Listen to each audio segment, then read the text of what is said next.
Hello, welcome. This is Si Wing Yi. Welcome to another video. And my objective is for me to provide you with real, accurate data, very objective data for primary home buyers and real estate investors. This is my goal for my YouTube channel. I'm not here to clickbait my video, just like many other crash videos out there. So all I can say is I will become transparent and I will talk about many areas of real estate because I've been doing it for 30 years. And as a real estate investor, thousands of real estate investors come to me for guidance to help them buy cash flow investment properties all over the country. So, needless to say, I have a lot of experience. And all I can say is I will give you the most objective, the most realistic data. And I'm not going to share any kind of doom and gloom, the world's coming to an end kind of situation for you because it's a disservice and it's unethical, in my opinion, for me to do that. I'm here to educate people out there in the YouTube world so you can make informed decisions to do what is right for you as a primary home buyer or as a potential real estate investor. Does that make sense? With that said, I ask you to at the end of this video, to if you see value from my content in my videos, please smash the like button and also to subscribe to my YouTube channel. Thank you so much. So without further ado, let me share my screen and let's talk about the Redfin report that is dated a few days ago, October 27th. And the title is Housing Market Update, Pending Home Sales for 35%, largest drop in at least 7 years. And the hits continue, as I'm saying. So again, it's not doom and gloom.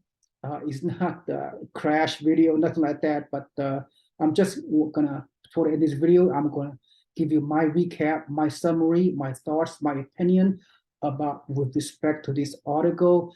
And I'm also here to debunk any kind of misleading information out there they're providing by the news media. So it is my strong opinion, but because based on my vast experience, have gone through several real estate cycles. Personally, have purchased a lot of homes all over the country, and I have purchased several primary homes here in San Francisco Bay Area for many years, for 4 decades now. So I tend to know what I'm talking about. All right, so it's all pure content, objective data. No, there's no fluff. There's no other weird clickbait information. So anyway, without further ado, let's proceed. Fewer homes are pending sale than in any October since at least 2015. 6 metros areas are now experiencing year-over-year price declines. And U.S. pending home sales. Pending home means a transaction between a buyer and a seller. They have contracted into agreement and they go through the closing of escrow. Pending home sales. Some of them may fall out at the end. Who knows? But pending home sale is a good indicator of how many transactions occurring at a particular time. So pending home sale fell 35%, which is very dramatic, right? This is insane. Year over year, for the 4 weeks ending October 23rd, that represents the largest decline and the fewest homes under contract in any October since at least 2015. Okay, all right. Until this month, the article goes on to say, until this month, the pullback in the housing market could be described as something of a return to pre-pandemic conditions before sub 3% mortgage rates ignited a home buying frenzy in 2020 and 2021, said Redfin Deputy Chief Economist Taylor Marr. So he also said, but now for both mortgage purchase applications and pending sales are below 2018 levels. A 4-year setback is a serious correction. With mortgage rates still elevated, we are in for further sales declines, not home price declines, but sales declines. So later, hopefully, even right now, I need to clarify the way I look at it. When there are sales decline, when there are less active listings, and sellers are not selling because they are locked in on their low mortgage rates, and buyers are not buying because of a higher interest rate, higher mortgage payment. So really at a standstill. So this means the inventory is getting lower and lower. That means the supply of homes is trending downward. Do you understand what I'm trying to say? The low supply versus high demand during the pandemic boom with a 3% interest rate has caused a homes to skyrocket. So we have low supply of homes with a fairly high mortgage rate, 20-year high at 7%. This is the 7% interest rate is the primary reason why we're not seeing pent-up demand. But as soon as the Federal Reserve reduce their rates below 7%, depending on how much, with the continued trending downward of very low supply of homes. Look at this pendulum. Look at the pendulum shift.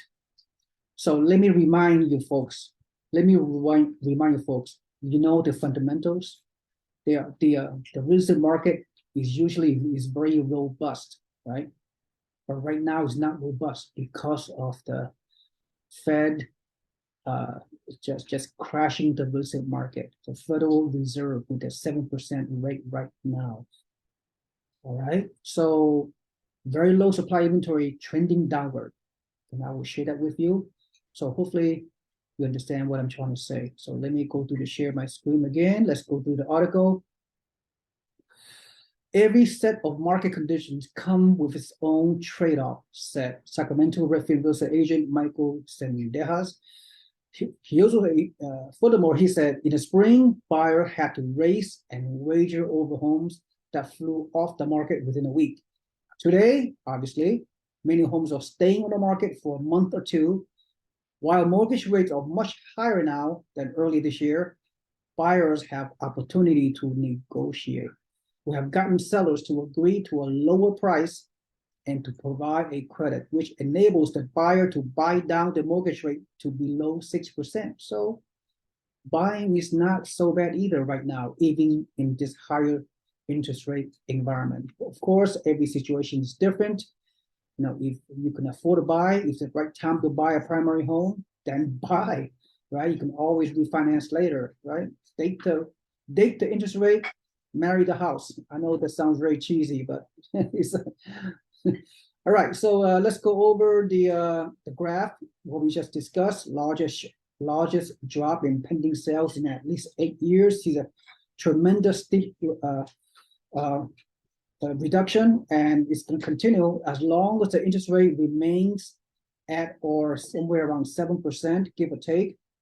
The pending sales will continue to persist, especially toward the last 2 months of the year. Due to seasonality, people are not prioritizing buying and selling because of the holidays and what have you. So we expect for the next 2 months, November, December, and even into the first quarter of 2023, we will continue to see pending sales decreasing. So this is really historic. This is really insane. So if the interest rate gets lower a little bit, then we may see a little bit different trend. Does that make sense? All right, so for the week ending October 27th, the 30-year mortgage rate rose to 7.08% for especially people with very good credit. Imagine people with bad credit or a FICO score of 680 or lower. I mean, they're gonna have to pay a higher than 7% interest rate, right? A lot higher. So that will really exacerbate the home affordability factors. And a lot of people, I don't know, 25% of the U.S. consumers, they have a lower than 680 FICO score, so they are sitting on the sideline for obvious reasons. They cannot afford to buy. So furthermore, the leading indicator of home buyer activities on this article He also mentioned that fewer people search for home for sale on Google. Yes, searches during the week ending October 22nd were down 28% from a year earlier, from 2021, which is a very, very insane number. The seasonally adjusted Redfin homebuyer demand index, which is a measure of requests for home tours and other home buying services from Redfin agents, declined 11% in the past 4 weeks to its lowest level since May 2020 at the beginning of the pandemic.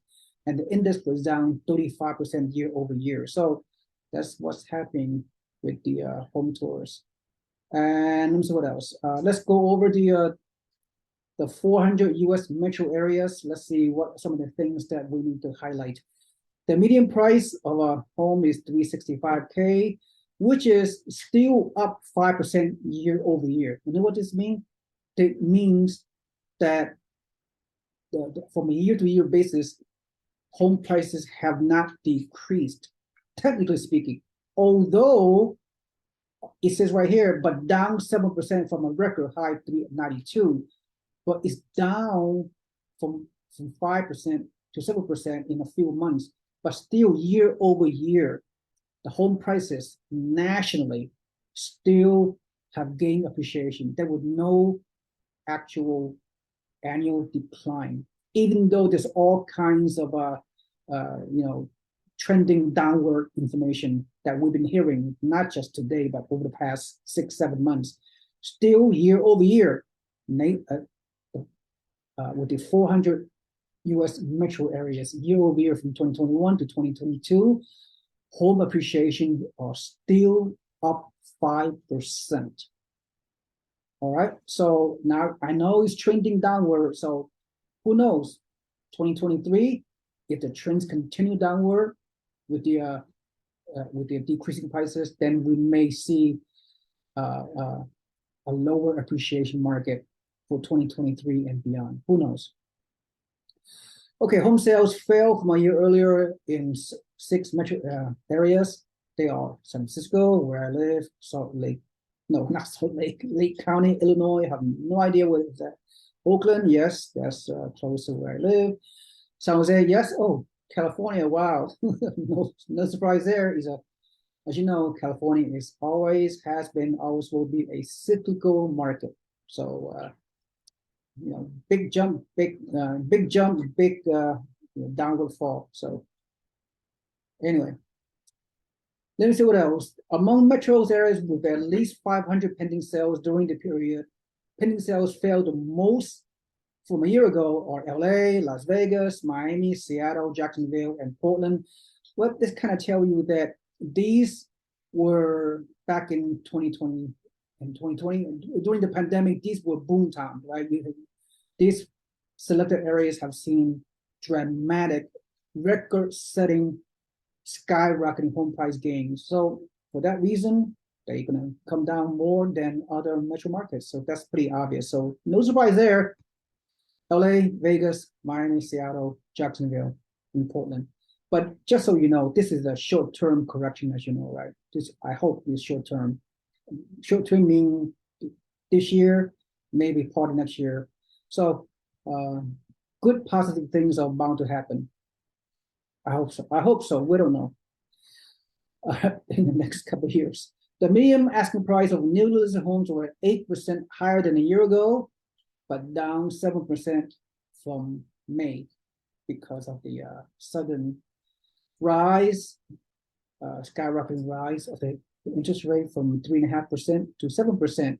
That's what happened. It's a sticker shock. It's a shock and awed. You know where this meaning come from? Shock and awed. During the Iraq War, 1992, the U.S. invaded Iraq, and within a few days, they ended the war because of the fast pace of the military just overwhelmed the Iraqi forces. So that they coined this word shock and awed, right? Awed, A-W-E-D, shock, S-H-O-C-K. So we have the same definition with respect to the housing market, not the military invasion back in Iraq. All right.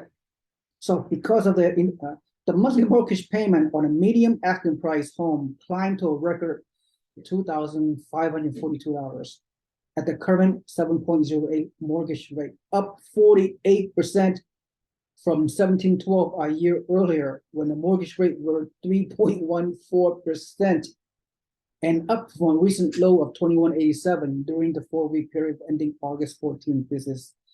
This sticker shock is just causing a whole bunch of buyers, potential buyers, back into the sidelines.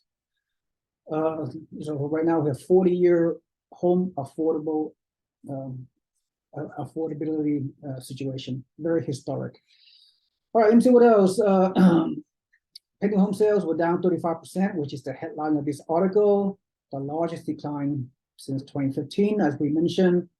New listings of home were down 21% year over year, the largest decline since the beginning of the pandemic, May 2020. See all these trends?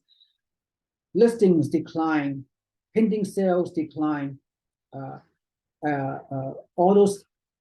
It's going to have a ripple effect. I'll discuss that momentarily. So monthly supply, right? Again, economics 101. If demand is greater than supply, housing prices will increase. To have a balanced market, you need about 5 to 6 months to achieve an equilibrium of supply and demand. Anything less than 5 or 6 months, you still have a seller's market. You still have more demand to supply. This means, historically speaking, home prices will increase. So with monthly supply currently, even though it has increased recently, highest increase since June 2020 at 3.1%, it is still extremely low amount of inventory. And based on the trend, like I said, on pending sales and active listings decreasing, who knows? It'll be, if the 7% interest rate still persists, then the inventory level monthly supply will be less than 3.1 months. We could have a record low inventory, and then watch out. Then it's all about the interest rate. If the interest rate are lowered the next 6 to 12 months, watch out, buyer frenzy. So let me see what else. 34% of the homes that went under contract were accepted within the first 2 weeks. You still, 1/3 of the homes are still getting accepted within a few weeks. So that's not too bad. I mean, compared to the historical level, it's still doing very well. And then 23% of homes went under contract with an accepted offer. So people that can afford to buy, they're still buying. And in some markets, in some neighborhoods, we're still seeing several offers per home that are listed. So real estate is not real estate is local. There's no such thing as a national real estate, right? It's all local. Each local market is very different. So let's recap the graphs. Median sales price still up 5.5%. So technically speaking, home prices have not decreased at all in the past few years. Year over year, 5.5% increase year over year nationwide. Median asking price still up 6.4% year over year. All right, and this is the red line is 2022. See, still prices are still rising, albeit very slowly. Home buyer mortgage payment increased almost 50%. Like I said, based on much lower interest rate early this year to all the way up here. That is a huge shock. Pending sales, minus 35%. We talk about that. New home listing, minus 21. You see the trend. It is way below 2021 and 2020. So the trending is not so good. Active listings, minus 4% over year. Active listings, 3.1% supply available. We're still very much a seller's market.